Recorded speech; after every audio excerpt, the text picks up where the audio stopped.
Hello everybody, welcome to another video.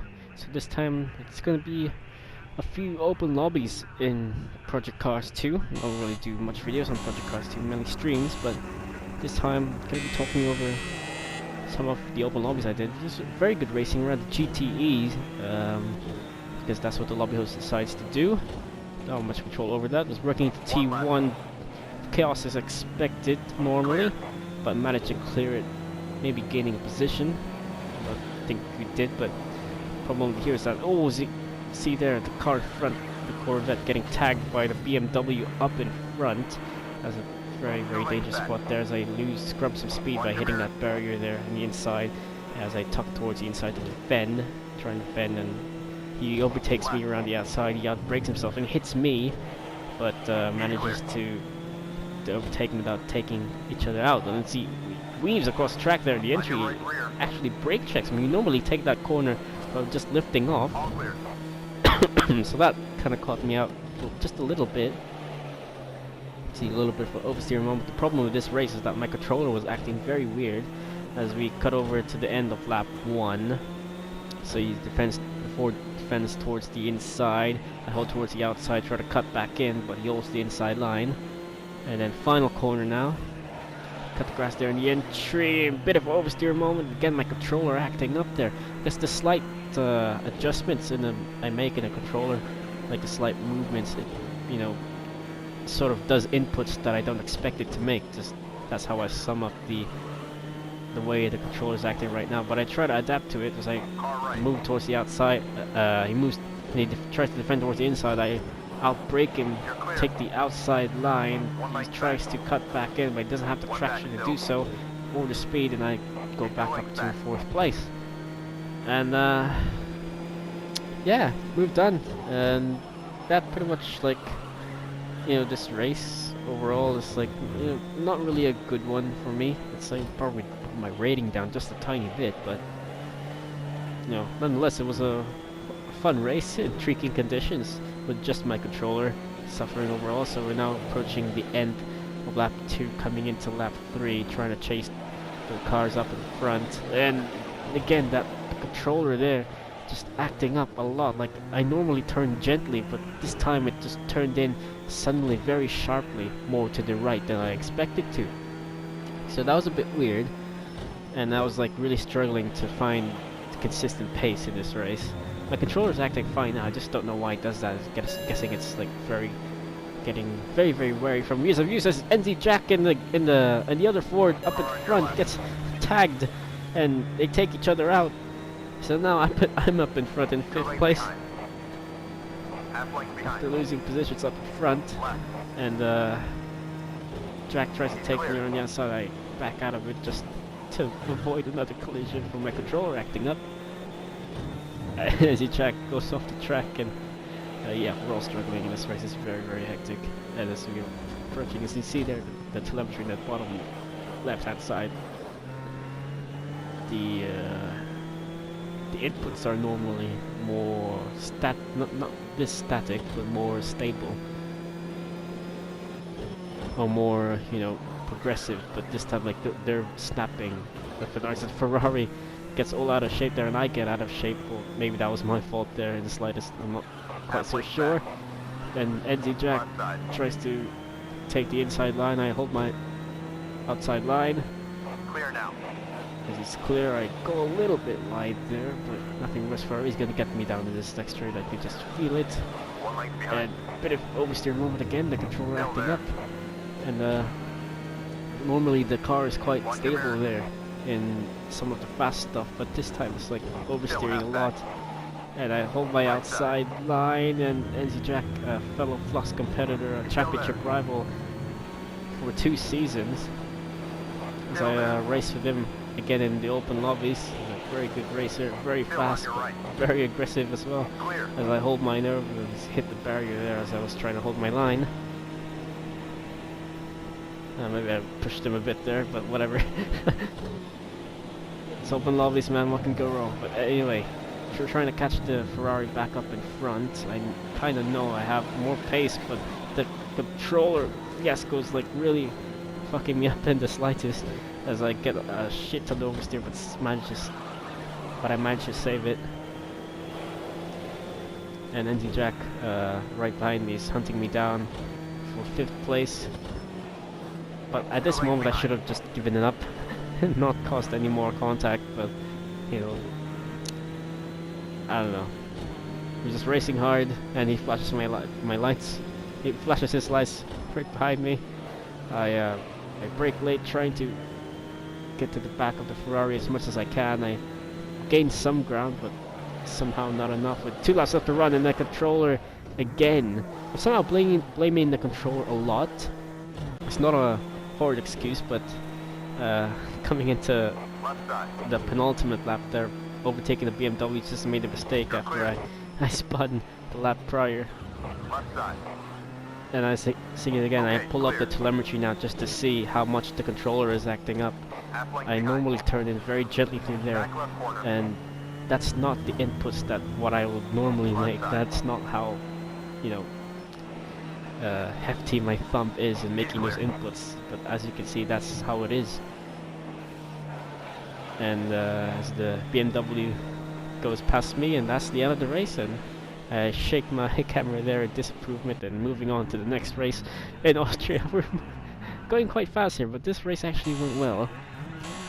And the first car nearly jumped the start as the car rolled as I was going up the revs, and oh, so many chaos as you can see there. Don't know who the hell hit me there back in front, back behind me, and there you go, got tagged by the green Ford, my inside, as he did not know where the brakes were in his car, and Cool Boy just reverses into the right hand side of the track where I was going as well, so that was a bit unfortunate. And then again another boggle, so that's definitely my headlights gone, as this track is gonna go progressively to light as the green Ford up in front brakes so early as I try to make some evasive action, and more chaos coming up into the next corner after this straight. So very hectic first lap, but I just knew I had, you know, some pace. Red Bull Ring has always been a very strong track for me. It's a lock up of brakes, just a tiny bit there, and the yellow Ford just reverses into me as I was coming into the entry, and that's a bit chaotic first lap. But we managed to, you know, gain some ground, just a tiny bit over those guys in front. As checking the map there on the right hand side, someone's made a mistake, has gone off the track and gets back on it, but we're going to try to overtake as much cars as we can. And for this race I switched controllers and everything seemed to be just fine. I can control the car, you know, the way I wanted to now. So yeah, approaching the end of lap 1, penultimate turn, keep the car to the left hand side and tuck back in towards the little dip there in the apex, and then 4th and 5th place to be up for grabs there, it seems. Porsche going to the inside of the fan as I go ahead of him, braking into the corner immediately. So I missed the apex just a tiny bit there, but I managed to get decent exit speed, try to chase down the black Ford up in front of me. I'm also in the Ford, I forgot to mention. But yeah, that's the end of lap 1. Coming in already in lap 2, braking very late there, and switching the first gear, try to get the rear rotated as much as possible. It's a very sharp corner, so lots of time to be made up in rotating the car, making the use of the suspension. As Ford there brakes very early as well, slows down very early, trying to maybe get a good entry speed, but I was in the inside, and that's the move, you know, done. So moving forward to night time, the time progression is 30 times. So yeah, every minute or so probably is like 5 hours. So moving towards the end of lap 3, coming into lap 4, me the inside as I back out there trying to trick him to me making a move. He goes a little bit wide, and I tuck towards the sideline, and that's the move done. He gets a worse exit, and that's the move done. As I see, I don't have my headlights on as there's a shadow now accumulating from my own car, from the lights behind. So NZ Jack again, this guy, 2-time GTE champion, as you skip forward to me trying to make a move on him, as I have more pace as the rest of these guys up in front. As he turns off his lights to try to confuse me, as it's a very dark track at the moment. That's not gonna work, pal. So I go to try to make moves inside. He makes some very late, very late defensive maneuver as he hits the front of my car. But reset, regain, try to make the move, and he goes towards the inside line, trying to defend, trying to force him into a very bad exit. He holds the apex, go wide around the outside, and manage to overtake him off the track. That leads me to having to give the position back, but he's still alongside, and the only option I have to try to break him very, very late on the brakes here is, you can see right about now, like maybe about 10 meters late braking there. Feel a little bit of a touch there, but I managed to overtake him around the outside in that corner. He flashes his lights in in in improvement or in disagreement. But anyway, that's the end of that race. Very good racing once again from Jack, but aside from that, first lap fiasco there, that went pretty okay for me. But moving on to the next final race of this day is in Spa Historic in GTE cars. Very bad mistake, as I noticed, holding the brake there. Track goes downhill, getting very held up by the black Ford up in front, getting a very late start. But maybe that's the best option, as there's a very hectic chaos going on there up into a Rouge Radion as the yellow Ford tumbling down sideways and getting past the Ferrari there in the inside, trying to regain speed.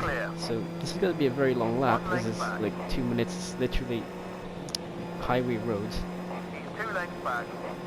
But yeah, Cool Boy up in front in the Corvette and braking here. This could be like what's it called, the first bus stop chicane. And you see, like this part of the section, this part of the track is more about top speed in general, but there are some bits where you need like a bit of bravery, but the top speed is where it counts the most. It's raw force of the default setup. So I go around the outside of Cool Boy and get the move done cleanly and commit toward top speed. Is maybe Cool Boy's trying to get me back here with his top speed as well. As I hit the barrier there, I didn't know the track had this part of the track had some braking zones, but I'm trying to relearn the track as much as I can throughout this race. And a bit of action is going on. I know the Ford's pretty good in the straight line, as it's got more revs to play around with, and also the Corvette as well with a V8. And the Ford does not rev very high, but it has pretty decent acceleration compared to everyone else. You see flat towards the corners, and maybe a bit of a lift here, but not a chance. To this downhill section, I should have known that I could have lifted through here. That pretty much made a very big consequence to let the Corvette. As you see there, it's very, very fast down the hill. I try to keep it flat as much as I can, but little did I know you had to brake through here and try to keep it flat turning in, and it does not want to turn to where I wanted to, so plowing through the barriers there. Luckily no damage in this lobby, and the Ford can try to get back through the little flat sections up the hill, and NZ Jack once again goes back past and trying to overtake Cool Boy here towards the straight, and he's braking a little bit here. Next lap I'm going to be taking this flat, that corner there, and the Ferrari tries to go back past, but there's no space to try and make a move. And yeah, that's skipping towards the end of a very long lap, towards lap 2. And again, after a Rouge Radion, still we're still toe to toe, so we both go out of shape, exiting out of the corner. That leads the Ferrari to make a better exit and taking advantage of that. So I let him go back past, holding my line, and the Ferrari goes back past. So I try to let him go to try to put pressure on NZ Jack, who's hoping that the Ferrari is also really quick on the downhill section. See, they're getting very, very close to his rear end, almost rear-ending and having to brake a little bit there and washing out in both of their dirty air. So, flat out section now. I have barely top speed coming up to this slight top hill section in the final sector, and trying to overtake him around the outside. Nearly going into the grass there. That could have been a very nasty crash. And tucking back into his slipstream to try to overtake him and trying to get the jack, because I have better top speed in this section, and he's let me past in, I don't know. But yeah, he's let me past, as now I have all the opportunities I can to try and chase for the win, as I'm getting all out of shape there. Luckily I don't get a track off track penalty, so I can probably take advantage of that. As you see, I'm taking that corner flat, trying to make an inside move, but he sees that and defends in the inside. Try to make for a cutback, but I go deep as well. Not much rotation in that very tight corner.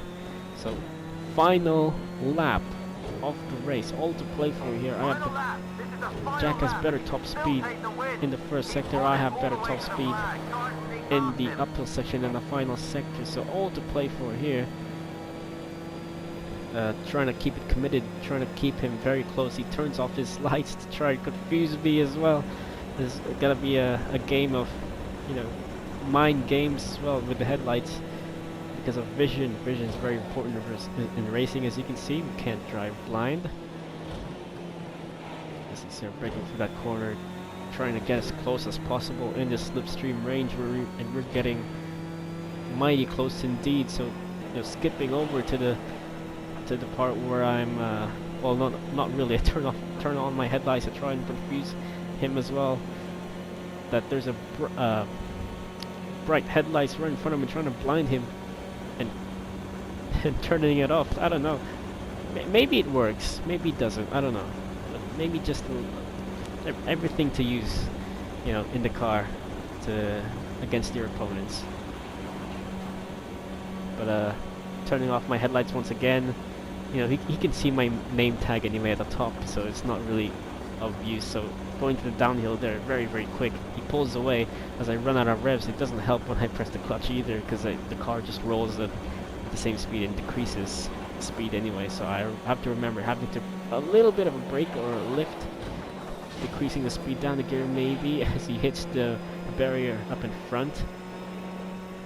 And at this point, I knew just the race is lost. I'm too far back behind. I don't have the slipstream, and what can you do? So anyway, I take this corner flat. That's what I did. Well, not really flat, but as much as I can. And I get a very good exit still from going off the grass there. It's like aim towards the inside line. He has his line. He breaks a bit from that corner, and I hit the barrier towards the outside. And I stick towards the inside line. I lock up my brakes just a tiny bit. I go a bit deep. He tries to cut back the inside, and he hits the little sidewalk there, and his car is stuck in the apex, and that is the race win. Oh my lord, I flashed my lights in disbelief because I thought he would have had me there, but I looked behind and he wasn't there. So that was it for first ever Project Cars commentary video for open lobbies. I hope you liked it, and thank you for watching. This long, and goodbye.